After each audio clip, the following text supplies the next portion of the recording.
سب سے پہلی چیز جس سے روزی میں برکت آتی ہے وہ کیا ہے؟ پہلے آئیے شروعات کرتے ہیں۔ سب سے پہلی چیز جس سے روزی میں برکت آتی ہے، روزی کی تنگی، کمائی کی تنگی، انکم کی تنگی دور کر دی جاتی ہے۔ وہ کیا چیز ہے؟ ویسے سننے میں تھوڑا سا عجیب لگے گا، لیکن غور سے سنیے، پوائنٹ بہت اہم ہے، بہت آسان ہے۔ پہلی چیز جو روزی کو بڑھانے کے لیے مجھے اور آپ کو کرنا ہے وہ ہے توبہ اور استغفار۔ سبحان اللہ! آپ کہیں توبہ اور استغفار کا روزی سے کیا تعلق؟ ہم انکم کی بات کر رہے ہیں، دکان کھولنے کی بات کیجئے، فلاں کی بات کیجئے، فنڈ یا فائنینشیل مینجمنٹ کی بات کیجئے، توبہ اور استغفار کہاں سے آ گیا؟ ہاں، یہ بڑی اہم چیز ہے۔ توبہ اور استغفار یہ وہ عمل ہے جو نہ صرف روزی، ابھی میں جب آگے چلوں گا نا، ایسے ایسے دروازے یہ کھولتا ہے توبہ اور استغفار، ایسی ایسی نعمتیں انسان کے لیے لاتا ہے یہ توبہ استغفار جس کی کوئی انتہا نہیں۔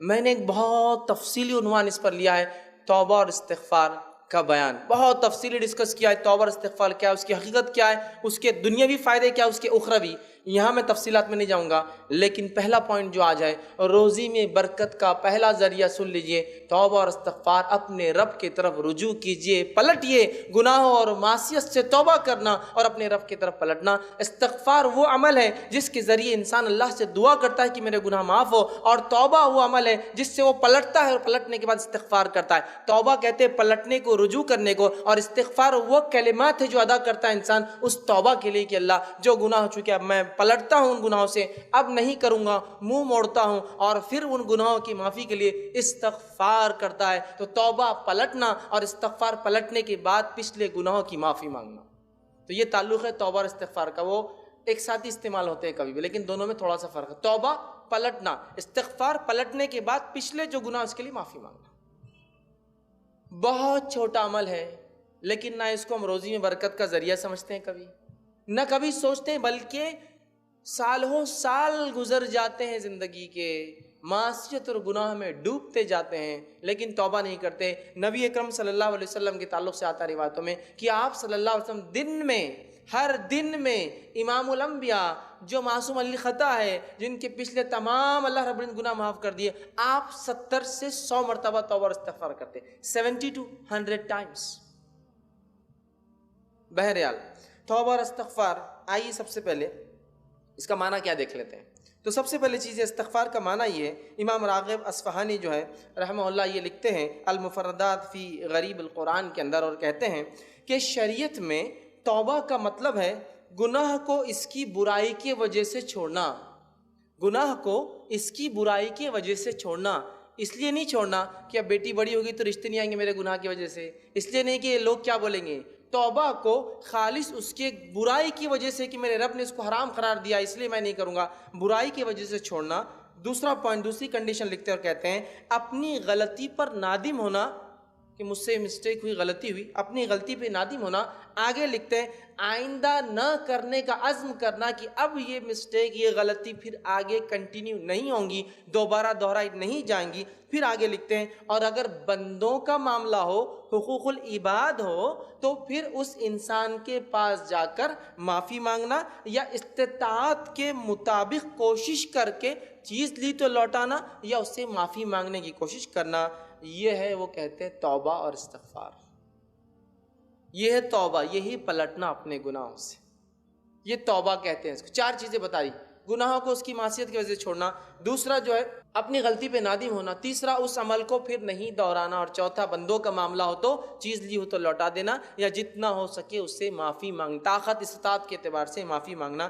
یہ ہے توبہ اور استغفار۔ امام نووی رحمہ اللہ بھی اسی قسم کی کچھ مثال دیتے ہیں اور چار کنڈیشن، چار پوائنٹس توبہ کے لیے لاتے ہیں۔ آگے آئیے، توبہ اور استغفار حصول رزق میں برکت کا ذریعہ، اس کی دلیل لیجئے۔ اللہ رب العزت فرماتا ہے سورہ نوح، سورہ نمبر جو ہے 71، آیت نمبر 10 سے لے کر 16، اللہ رب العزت نے نوح علیہ السلام کو اپنی قوم کو دعوت دینے کا حکم دیا۔ آپ نے قوم کو دعوت دی، اور جب دعوت دی اس کے بعد قوم ایمان نہیں لائی، تو آپ نے اللہ رب العزت کے سامنے ایک رپورٹ پیش کی، کنکلوژن پیش کیا، اور کہا اللہ اب میں نے سب کچھ کر دیا اس قوم کو، اب عذاب لا۔ تو جب آپ رپورٹ پیش کر رہے ہیں تو کچھ باتیں کہہ رہے اللہ سے کہ کیا کیا آپ نے 950 سال تک لوگوں سے کہا، اس میں ایک بات کہتے ہیں جو کہ اللہ رب العزت نے آیت نمبر 10 سے لے کر 16 میں دوہرا فرمایا، قُلْ تُسْتَغْفِرُوا رَبَّكُمْ انہو کان غفارا، اے اللہ میں نے ان کو بہت بلایا تیری طرف اور بار بار کہا کہ اپنے رب سے استغفار کرو، توبہ کرو اپنے شرک، اپنے معصیت اور گناہوں کے تعلق سے، انہو کان غفارا، یقین تمہارا رب تمہیں ضرور معاف کر دے گا ان گناہوں کے معاملے میں۔ تو اللہ میں نے ان کو بلایا، استغفار کرنے کا حکم دیا، بار بار کہا پلٹ جاؤ اپنے گناہوں سے معافی مانگو اور تمہارے رب کو تم معاف کرنے والا پاؤں گی۔ آگے فرمائے یرسل السماء علیکم مدرارا، اور اگر تم توبہ کر لو گے اپنے رب سے سچی تو اللہ تعالیٰ آسمان سے موسلا دھار بارش کو برسائیں گا۔ سبحان اللہ۔ استغفار کا پہلا فائدہ جو نوح علیہ السلام اپنی قوم کو بتا رہے ہیں، جو کہ اللہ کی طرف سے وحی تھی، وہ ہے موسلادھار کنٹینیوسلی ایسی بارش جو نفع بخش ہوتی برسائیں گا۔ پھر فرمایا وَيُمْدِدْكُمْ بِأَمْوَالٍ وَبَنِينَ، اور اللہ تمہیں بڑھا دیں گا، اموال مال کے اندر، وبنین، اور لڑکے چاہتے ہو نا تو لڑکوں کے اندر۔ انسان کیا چاہتا ہے؟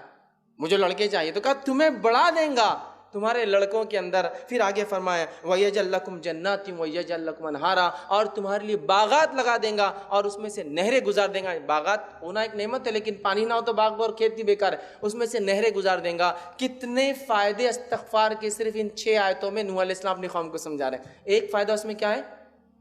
وہ کیا کریں گے اللہ تعالیٰ؟ یمددکم باموال، تمہیں مال میں بڑھا دیں گا۔ کیوں؟ استغفار کی وجہ سے۔ کیا فائدہ استغفار کا؟ آگے بڑھتے ہیں ہم۔ جو ہے حسن بصری رحمہ اللہ، ان کے پاس کچھ لوگ آئے، جس کو تفسیر قرطبی میں امام قرطبی نقل کیا اس واقعے کو، ان کے پاس کچھ لوگ، ایک آدمی اور کہا کہ اے حسن بصری رحمہ اللہ، بارش نہیں ہو رہی ہمارے پاس، خیر سالی کیا کروں؟ تو کہا استغفار کرو۔ دوسرا ایک شخص آیا، کہا تنگ دستی ہے، رزق میں کمی ہے، کیا کروں؟ تو کہا استغفار کر۔ پھر تیسرا انسان آیا، کہا میں بے اولاد ہوں، مجھے اولاد نہیں، بچے نہیں ہیں، تو کہا جا استغفار کر۔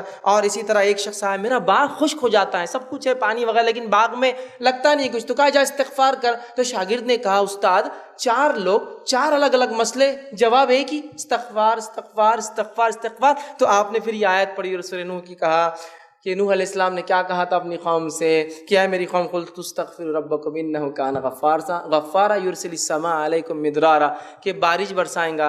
پھر ویمددکم باموال وبنین، تمہیں مال میں اور اولاد میں بڑھا دیں گا۔ تو کہا مسئلے 4، حل ایک ہے، صرف استغفار۔ تو استغفار کی کثرت یاد رکھیے ہم کریں۔ مسند احمد میں عبداللہ ابن عباس رضی اللہ عنہ کی ایک روایت ہے، فرماتے ہیں کہ نبی اکرم صلی اللہ علیہ وسلم فرمایا، کہا جس نے کثرت سے اپنے گناہوں کی توبہ کی، استغفار کیا، جس نے کثرت سے اپنے گناہوں کی توبہ کی، تو فرمایا اللہ اس کو ہر غم سے نجات دیں گا۔ سبحان اللہ، کیا فائدہ استغفار کا؟ ہر غم سے، یہ آیت سے ہٹ کر فائدے آ رہے ہیں۔ ہر غم، کون سا انسان ہے ہم میں سے جو آج غم اور پریشانی مبتلا نہیں ہے؟ ہر غم سے نجات دیں گا۔ دوسرا، ہر مشکل سے نکال دیں گا۔ کون ہے جو مشکل میں پھنسا نہیں ہے؟ حل استغفار، ہر مشکل سے نکال دیں گا۔ تیسرا فائدہ، اور وہاں سے رزق، روزی روٹی، انکم کمائی دیں گا جہاں سے اس نے سوچا بھی نہیں ہوگا، جہاں سے اس نے سوچا بھی نہیں ہوگا وہاں سے روزی دیں گا۔ کس کو؟ جو استغفار کریں گا۔